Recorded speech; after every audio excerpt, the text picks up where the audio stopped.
Selling Trex Select railing kits for the stairs. One of the best ways to measure it quickly and efficiently is to actually clamp on the bottom rail, top rail, add 2 spindles, and then use your level here to make sure that everything's set up correctly. It's nice and level. Set up with the other railings, and then from there you can mark the insides of each of them. After you make sure it's nice and level and you have your 2 rails and spindles in, you can mark the inside of both of them.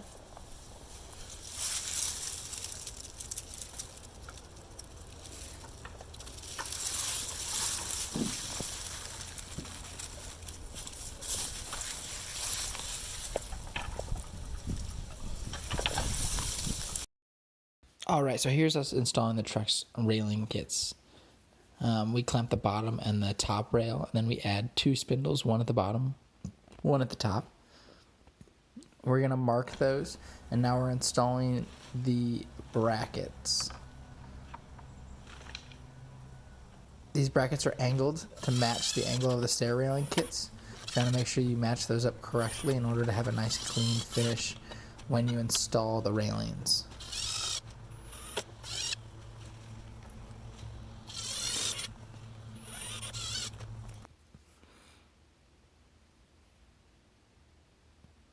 So we got this all set up exactly where we needed it. We put in the bottom rail first. And then we go ahead, take the top rail off, add the spindles. Line everything back up. And now we can go ahead and screw in the top rail.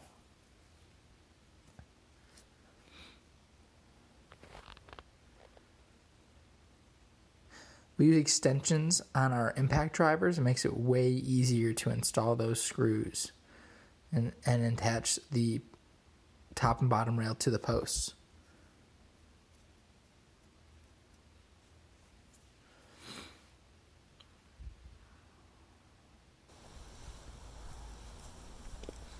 All finished, nice clean look with this Trex deck here. We have saddle on the floor, Trex Enhance, and Select railing kits that are white with black aluminum spindles.